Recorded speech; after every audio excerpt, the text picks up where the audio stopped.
App ద్వారా ఆన్లైన్లో cricket betting పాల్పడుతున్న ముఠా గుట్టురట్టయింది. కోల్కతాలో నిందితులను విశాఖ సైబర్ క్రైమ్ పోలీసులు అరెస్టు చేశారు. సోషల్ మీడియాలో లింకులు పంపి బెట్టింగ్కు ఆకర్షిస్తున్నారని గుర్తించారు.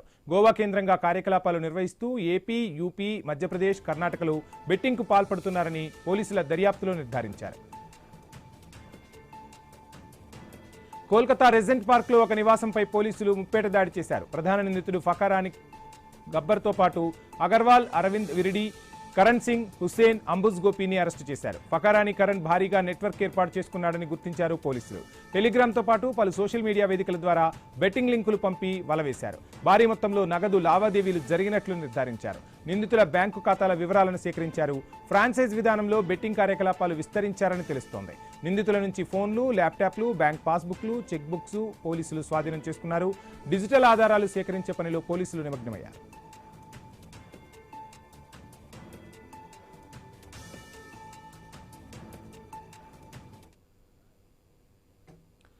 రైట్, మొత్తంగా బెట్టింగ్ గుట్టయితే రట్టయింది. విశాఖ పోలీసులు కోల్కతాలో బెట్టింగ్ మాఫియాను పట్టుకున్నట్టుగా తెలుస్తుంది. ఇదే అంశానికి సంబంధించి ఫుల్ డీటెయిల్స్ మా ప్రతినిధి రాజు అందిస్తారు. రాజు, మొత్తంగా చాలా మంది జీవితాలు కూడా బలైపోతున్న పరిస్థితి. బెట్టింగ్ మాఫియా ఒక రకంగా చెప్పాలంటే వేళ్ళూనికి పోయింది.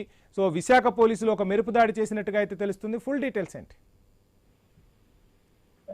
ఏదైతే గత కొద్ది రోజులుగా కూడా కొన్ని ఈ ఐపీఎల్ సంబంధించి కావచ్చు, ఇతర క్రికెట్ గేమ్లకు సంబంధించి నిర్వహిస్తున్నటువంటి ఆన్లైన్ బెట్టింగ్ గేమ్లకు ముఠానైతే గుట్టురట్టు చేస్తూ విశాఖ క్రైమ్ పోలీసులు అయితే కోల్కతాలో కీలకమైనటువంటి ముఠానైతే అరెస్ట్ చేయడం జరిగింది. వాళ్ళని విశాఖపట్నం తీసుకొచ్చి విశాఖపట్నం కోర్టులో కూడా ప్రొడ్యూస్ చేయడం జరిగింది. వాళ్ళకి రిమాండ్ అయితే విధించారు. ముఖ్యంగా చూసుకుంటే ఆన్లైన్ ద్వారా సోషల్ మీడియా ద్వారా లింకులు పంపించి ఆన్లైన్ లో బెట్టింగ్లు పెట్టే విధంగా వాళ్ళని ప్రోత్సహిస్తున్నటువంటి ముఠా కోల్కతాలో ఉందని చెప్పి గుర్తించారు. ఇది 2025లో నమోదైనటువంటి ఒక కేసుకు సంబంధించి దర్యాప్తు అయితే వేగవంతం చేయడం జరిగింది. అందులో భాగంగా ఈ కీలకమైనటువంటి ముఠా ఏదైతే ఉందో అది కలకత్తాలో కేంద్రంగా ఈ బెట్టింగ్ నిర్వహిస్తున్నట్టయితే విశాఖ పోలీసులు గుర్తించడం జరిగింది.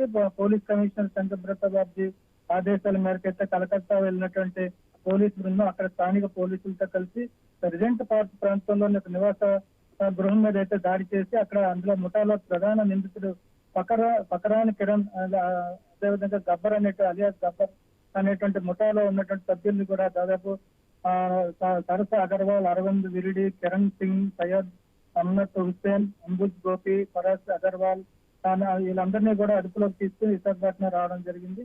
దీనికి సంబంధించి కూడా పోలీస్ కమిషనర్ మాట్లాడుతూ బెట్టింగ్ పాల్పడే వాళ్ళ మీద దేశవ్యాప్తంగా కూడా దాడులు జరుగుతున్నాయి. రాష్ట్ర ప్రభుత్వం, కేంద్ర ప్రభుత్వం బెట్టింగ్ నిర్మూలన కోసం అయితే ప్రత్యేక ప్రణాళికలు కూడా సిద్ధం చేసింది. అందులో భాగంగా ఎవరైనా బెట్టింగ్లకి పాల్పడినట్లే తెలిస్తే వాళ్ళ మీద అయితే కఠిన చర్యలు తక్కువంటూ కూడా పోలీస్ కమిషనర్ శంకర్ బాబ్జీ హెచ్చరిక జారీ చేశారు. ఇందులో ముఖ్యంగా ఈ కీలకమైనటువంటి బెట్టింగ్ ముఠా ఏదైతే ఉందో దాన్ని ముఠాని అదుపులోకి తీసుకోవడం ద్వారా ఒక బెట్టింగ్ రాయిలకైతే హెచ్చరిక జారీ చేసినట్టుగా చెప్పుకోవచ్చు.